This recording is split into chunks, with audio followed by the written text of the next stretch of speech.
Hello friends, LGR study के YouTube channel में आप सभी का स्वागत है। दोस्तों, जैसा कि आप सभी जान रहे हैं कि इस वीडियो सीरीज में हम लोग आईटीआई, पॉलिटेक्निक एवं पैरामेडिकल प्रवेश परीक्षा के बेहतर तैयारी के लिए जीएस के मोस्ट इम्पोर्टेंट थ्योरेटिकल क्वेश्चन का तैयारी करते हैं। और जैसा कि हमने आपको बताया था कि इस सीरीज में हम लोग टॉप 500 क्वेश्चन का तैयारी करने वाले हैं। और इसके लिए आपको कुछ भी नहीं करना है, पर डे जो है 10 से 12 मिनट का टाइम निकालना है और एक वीडियो देखना है जिसमें हम लोग सारे के सारे इस तरह से सारे के सारे क्वेश्चन जो है प्रैक्टिस कर लेंगे और इस तरह के क्वेश्चन को आप आराम से जो एग्जाम में बना करके आ जाएंगे। और आज भी काफ़ी महत्वपूर्ण क्वेश्चन जो है हम लोग देखने वाले हैं, तो ध्यान से सीखने समझने की कोशिश कीजिएगा। और प्रत्येक क्वेश्चन में हम आप लोगों को 10 सेकंड का टाइम देंगे।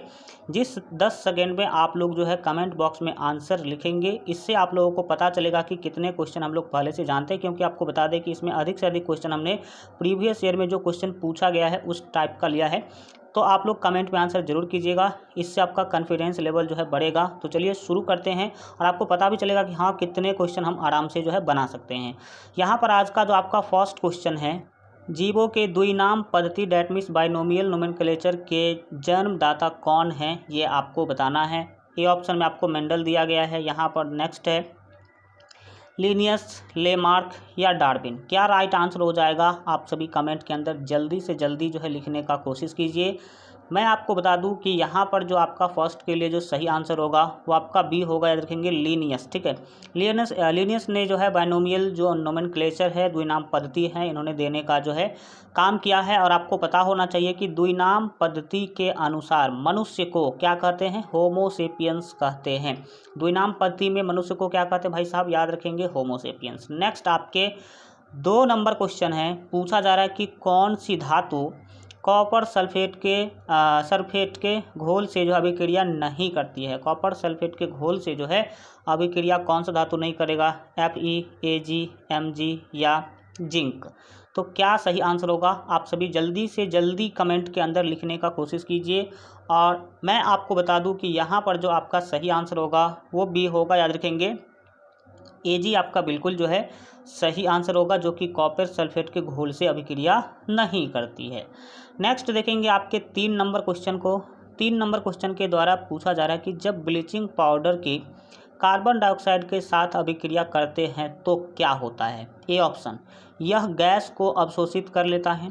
बी ऑप्शन है कि क्लोरीन गैस निकलती है। सी ऑप्शन है कोई अभिक्रिया नहीं होती। एंड डी ऑप्शन है कैल्शियम क्लोराइड बनता है। क्या राइट आंसर होगा? आप लोग जल्दी से कमेंट में लिखिए। यहाँ पर मैं आपको बता दूं कि 3 के लिए जो आपका सही आंसर हो जाएगा वो आपका बी होगा। याद रखेंगे, क्लोरीन गैस निकलती है जब आप ब्लीचिंग पाउडर को कार्बन डाइऑक्साइड के साथ अगर आप क्रिया करवाते हैं, रिएक्शन करवाते हैं, तो क्लोरीन गैस Cl आपको पता होना चाहिए निकलेगी। नेक्स्ट क्वेश्चन 4 नंबर क्वेश्चन के द्वारा पूछा जा रहा है कि गुणसूत्रों में विभाजन न होकर जो कोशिकाएं जो है विभाजित होता है उसे कहते हैं। गुणसूत्रों में विभाजन न होकर के जो कोशिका जो है विभाजन होता है उसे क्या कहते हैं। ए ऑप्शन आपको दिया गया सूत्री विभाजन। ठीक है, बी ऑप्शन दिया गया समसूत्री विभाजन, सी ऑप्शन दिया गया अर्धसूत्री विभाजन और डी ऑप्शन है बीजाणु जनन। तो क्या राइट आंसर होगा? जल्दी से आप लोग कमेंट में लिखने की कोशिश करेंगे। 4 के लिए जो यहाँ पर आपका सही आंसर हो जाएगा वो आपका बी होगा। याद रखेंगे, असूत्री विभाजन के नाम से जाना जाता है। ठीक है, आप याद रखेंगे। नेक्स्ट क्वेश्चन की ओर बढ़ते हैं। नेक्स्ट आपके 5 नंबर क्वेश्चन है, पूछा जा रहा है कि समस्त बहुकोषीय जंतुओं को किस विशिष्ट समूह में रखा जाता है। बहुकोषीय जंतु जितने भी हैं, आपको पता होगा कि कोशिका के आधार पर जंतु को 2 भागों में बांटा गया है, एक कोशिकीय जंतु और बहुकोषीय जंतु। एक कोशिकीय जंतु में आपके केंचुआ आते हैं।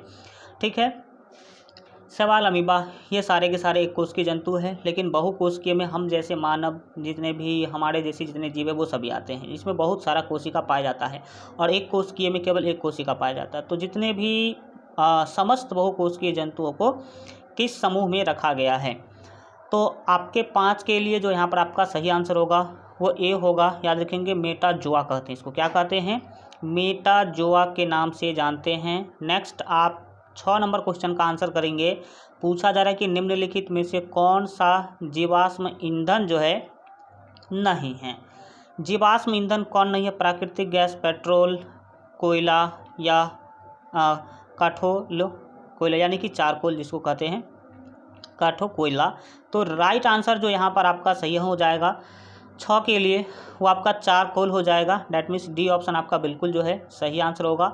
नेक्स्ट देखेंगे आपके 7 नंबर क्वेश्चन के लिए आप लोग आंसर करने की कोशिश करेंगे। 7 नंबर क्वेश्चन है कि सबसे छोटी अंतःस्रावी ग्रंथि हैं, सबसे छोटी अंतःस्रावी ग्रंथि कौन है? पीयूष ग्रंथि है या परावटु है या अधिवृक्क या आपके वृषण? क्या सही आंसर होंगे? एंड्रिनल ग्रंथि भी जिसको कहते हैं। तो आपके द्वारा क्या राइट आंसर होगा जल्दी से लिखिए। 7 के लिए जो यहाँ पर आपका ए ऑप्शन है बिल्कुल ही सही होगा। पीयूष ग्रंथि हिंदी में कहते हैं और इंग्लिश में इसको पिट्यूटरी भी कहते हैं, तो याद रखने की कोशिश करेंगे। नेक्स्ट देखेंगे हम लोग 8 नंबर क्वेश्चन पूछा जा रहा है कि निम्नलिखित में से किस में जो है कोबाल्ट उपस्थित रहता है? कोबाल्ट किस में होता है? हीमोग्लोबिन में, क्लोरोफिल में, विटामिन सी में या विटामिन B12 में? तो किस में पाया जाता है कोबाल्ट? 8 के लिए आपके डी ऑप्शन सही होंगे। विटामिन B12 जो है इसमें कोबाल्ट पाया जाता है, तो ये आप याद रखने की कोशिश करेंगे। नेक्स्ट क्वेश्चन की तरफ चलते हैं। और विटामिन B12 का स्रोत क्या है? अगर आप जानते हैं तो कमेंट में ज़रूर लिखिए। विटामिन B12 कहाँ से प्राप्त होता है? इसका फेमस स्रोत क्या है? आप जानते हैं तो कमेंट में लिख सकते हैं। नेक्स्ट आपके 9 नंबर क्वेश्चन है और आपको बता दें जिन्होंने LGR स्टडी ऐप डाउनलोड नहीं किया तो भाई साहब ज़रूर कर लेंगे, क्योंकि इस पर आपको 10 प्रैक्टिस सेट, 10 साल के पूछे गए सारे क्वेश्चन और सभी सब्जेक्ट के VVI क्वेश्चन का PDF आंसर के साथ आपको मिल जाएगा। और साथ ही साथ आप लोग सभी सब्जेक्ट का ऑनलाइन टेस्ट इस ऐप पर बिल्कुल फ्री में दे सकते हैं। सारे के सारे सुविधा आपको बिल्कुल फ्री में जो है मिल जाएंगे। और टेस्ट भी ऐसा कि टेस्ट के बाद आपको आपका रिजल्ट बता दिया जाएगा तुरंत 5 सेकेंड के अंदर, और कितना मार्क आपने सही किया, कितना गलत किया, कितना आपका रैंकिंग है, सब कुछ बता देगा। तो इससे आपका एक कॉन्फिडेंस लेवल आता है। तो आप लोग ऐप जो लोग डाउनलोड नहीं किए हैं ज़रूर डाउनलोड कर लीजिएगा। वीडियो के डिस्क्रिप्शन में आपको लिंक मिल जाएगा। 9 नंबर क्वेश्चन के द्वारा पूछा जा रहा है कि आयनोस्फीयर की ऊंचाई किलोमीटर में है। कितना किलोमीटर जो है आयनोस्फीयर की ऊंचाई है? तो 9 के लिए जो यहाँ पर आपके राइट आंसर होंगे वो सी होंगे 100। कितने याद रखेंगे? 100 किलोमीटर यहाँ पर आप याद रखेंगे। नेक्स्ट आपके 10 नंबर क्वेश्चन है कि नेत्र पर प्रकाश की मात्रा का नियमन करती हैं। नेत्र के ऊपर जो है प्रकाश की मात्रा को कौन कंट्रोल करने की काम करती है? कॉर्निया, उपतारा या दृष्टिपटल या श्वेत पटल? क्या राइट आंसर होगा कमेंट में आप लोग जरूर लिखिए। 10 के लिए जो यहाँ पर आपका सही आंसर होगा वो बी होगा, याद रखेंगे उपतारा। यहाँ पर आपका बी ऑप्शन बिल्कुल जो है सही हो जाएगा। नेक्स्ट अगले क्वेश्चन को देखिए एंड आप 11 नंबर क्वेश्चन का आंसर कीजिए। पूछा जा रहा है कि स्तनधारियों जो मैमल्स होते हैं, ठीक है, उसमें निषेचन होता है। तो स्तनधारियों में निषेचन कहाँ पर होता है? गर्भाशय नालिका में या गर्भाशय में या फिर मूत्र मार्ग में या अंडाशय में? क्या राइट आंसर होगा जल्दी से कमेंट में आप लोग लिखने की कोशिश करेंगे। 11 के लिए जो आपका सही आंसर होगा याद रखेंगे गर्भाशय नालिका। यहाँ पर आपका ए ऑप्शन बिल्कुल जो है सही आंसर हो जाएगा। नेक्स्ट देखेंगे यहाँ पर आपके 12 नंबर क्वेश्चन पूछा जा रहा है कि चमगादड़ निम्नलिखित में से किस वर्ग में रखा जाता है? सरीसृप है चमगादड़, या पक्षी हैं, या स्तनधारी है, या जल स्थल चर है? क्या है सो बताइए जल्दी से। तो भाई 12 के लिए जो आपका सही आंसर होगा ये सी होगा, क्योंकि ये स्तनधारी है। स्तनधारी उसको कहते हैं जो अपने बच्चे को दूध पिलाते हैं। तो आपको पता होना चाहिए कि चमगादड़ अपने बच्चे को क्या करते हैं? दूध पिलाते हैं, इन्हें स्तन होते हैं, ठीक है। बाकी के सारे जो पक्षी होते हैं वो अंडा देते हैं, ठीक है, अंडा देते हैं। और जो अंडा देगा भाई साहब वो अपने बच्चे को दूध नहीं पिलाएगा, याद रखेंगे। उसका बच्चा डायरेक्ट दाना खाना शुरू करते हैं, ये याद रख सकते हैं, ठीक है। जल स्थल चर उसको बोलते हैं जो जल में भी जीवित रह सकता है और ज़मीन पर भी रह सकता है, ठीक है।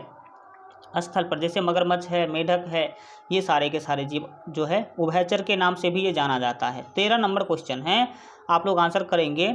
एंजाइम होते हैं, एंजाइम क्या होते हैं? सूक्ष्म जीवाणु होते हैं, या प्रोटीन होते हैं, या फफूंदी होते हैं, या अकार्बनिक यौगिक होते हैं? भाई साहब अकार्बनिक यौगिक तो नहीं होगा। तो क्या राइट आंसर होगा बताने की कोशिश करेंगे। 13 के लिए जो यहाँ पर आपके राइट आंसर हो जाएंगे वो बी होंगे। भाई एंजाइम प्रोटीन होते हैं। क्या होते हैं? प्रोटीन। बी ऑप्शन आपके बिल्कुल सही आंसर हो जाएंगे। नेक्स्ट क्वेश्चन है आपके 14 नंबर क्वेश्चन। रिक्टर स्केल निम्नलिखित में से किसके मापन में प्रयुक्त होता है? रिचर स्केल लिख दिया है यहाँ पर, ठीक है। वायु की गति, शरीर की ताप, भूकंप की तीव्रता या महासागर की गहराई, किसका जो है मापन करते हैं इससे? तो 14 के लिए आप लोग जल्दी से कमेंट में आंसर लिखेंगे। 14 का जो यहाँ पर आपका राइट आंसर होगा वो सी होगा, याद रखेंगे। भूकंप की तीव्रता को मापने का ये काम करता है।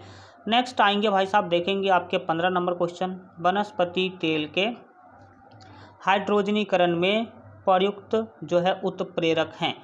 हाइड्रोजनीकरण में कौन सा उत्प्रेरक यूज में लाया जाता है? लोहा, प्लेटिनम, तांबा या निकेल? तो 15 के लिए राइट आंसर आपके हो जाएंगे डी, यानी कि निकेल, यहाँ पर जिसको निकेल कहते हैं। आप याद रखने की कोशिश करेंगे। नेक्स्ट देखेंगे आपके 16 नंबर क्वेश्चन। पूछा जा रहा है कि पत्तियों पर पाए जाने वाले स्टोमेटा के खोलने के महत्वपूर्ण कारक होता है। वो जो खोलते हैं उसका महत्वपूर्ण कारक क्या होता है? द्वार कोशिकाएं, या फिर कोशिकाओं में जो आपका पर्ण क्लोरोफिल होते हैं उसकी मात्रा के कारण, या फिर कोशिकाओं में जो हार्मोन की मात्रा के कारण, या क्या राइट आंसर होगा? आप लोग जल्दी से कमेंट के अंदर बताने की जो है कोशिश कीजिए। और यहाँ पर आपके 16 के जो सही आंसर हो जाएंगे वो ए होंगे, याद रखेंगे, द्वार कोशिका के कारण। किसके कारण? तो द्वार कोशिका बिल्कुल राइट आंसर यहाँ पर हो जाएगा। नेक्स्ट आपके 17 नंबर क्वेश्चन है। पूछा जा रहा है कि सफ़ेद रक्त कणिकाओं का मुख्य कार्य है, यानी कि जो आपके सफ़ेद रक्त कणिकाएं हैं जिसको WBC के नाम से भी हम जानते हैं, उसका मुख्य कार्य क्या है? शरीर में उपस्थित हार्मोनिक उत्सर्जन पदार्थों को नष्ट करना, या फिर उष्मा को जो है वितरित करना, रक्त का थक्का बनाने में मदद करना, या जीवाणुओं को नष्ट करना? क्या राइट आंसर होगा? जल्दी से कमेंट में आप लोग लिखिए। 17 के लिए जो यहाँ पर आपका राइट आंसर होगा वो डी होगा, जीवाणुओं को नष्ट करना यहाँ पर मुख्य कार्य होता है इसका। नेक्स्ट अगले क्वेश्चन को देखते हैं। 18 नंबर क्वेश्चन है कि पत्तियाँ हरी दिखाई देती हैं क्योंकि वे, ए ऑप्शन, हरे प्रकाश का अवशोषण करती हैं, बी ऑप्शन, हरे प्रकाश को परावर्तित करती हैं, सी ऑप्शन, हरे प्रकाश का अवशोषण और उसका परावर्तन भी करती हैं, और डी ऑप्शन, इनमें से कोई नहीं। पत्ती का रंग हरा क्यों होता है ये आपको बताने की यहाँ पर ज़रूरत है। भाई पूछा जाए कि पत्तियाँ हरी दिखाई देती है क्योंकि वो क्या करती है? प्रकाश जो है हरे प्रकाश को परावर्तित करती हैं, ठीक है। तो ये आपका बिल्कुल जो है सही आंसर हो जाएगा। आप पूछेंगे भाई क्लोरोफिल के कारण होता है, भाई ऑप्शन के अनुसार आपके आंसर होंगे। क्वेश्चन है क्योंकि वो क्या करती है ये पूछा जा रहा है, ना कि ये पूछा जा रहा है कि क्यों होता है। अगर पूछे कि पत्तियों का रंग हरा क्यों दिखाई देता है, तब बोलेंगे कि भाई क्लोरोफिल यानी कि पर्णहरित के कारण दिखाई देता है। लेकिन पूछा जा रहा है कि वो दिखाई देती है क्योंकि वे करती है, क्या करती है? प्रकाश, जो हरे प्रकाश को परावर्तित करती है, इसीलिए वो दिखाई देती है। नेक्स्ट आपके 19 नंबर क्वेश्चन के द्वारा पूछा जा रहा है कि लंबे पौधे में जल को ऊपर खींचने में सबसे आवश्यक बल होता है। जो लंबा पौधा होता है, जल तो जड़ में होते हैं, तो उतना ऊपर पत्ती तक ले जाने के लिए कौन सा बल कार्य करता है? विद्युत चुंबकीय बल, जल का संलागी बल, या फिर आपका प्रसरण बल है, या अंतः पोषणी बल? क्या राइट आंसर होगा? जल्दी से लिखिए आप लोग कमेंट के अंदर। 19 के लिए जो यहाँ पर आपका सही आंसर हो जाएगा वो आपका बी होगा, याद रखेंगे, जल का संलागी बल जो है आपका बिल्कुल सही आंसर हो जाएगा।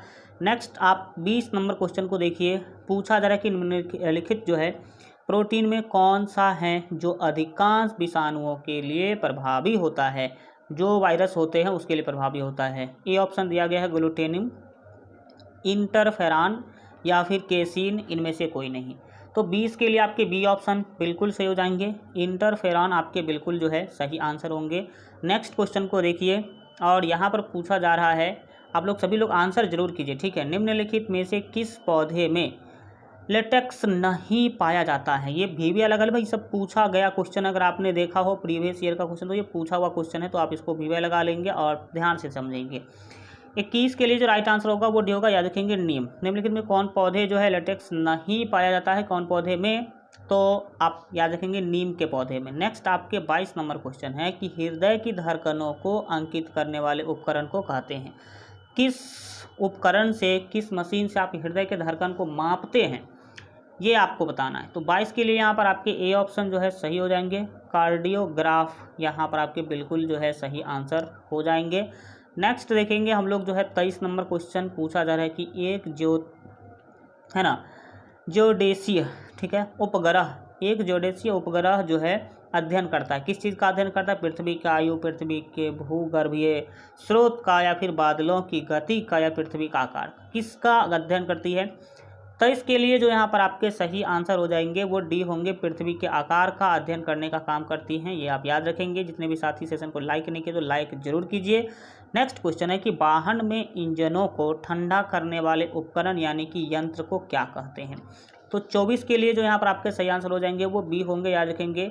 रेडिएटर कहते हैं उसको, रेडिएटर जिसमें पानी डाला जाता है और जिससे वाहन यानी कि गाड़ी जो होते हैं वो क्या होते हैं? ठंडा रहते हैं, उसका इंजन।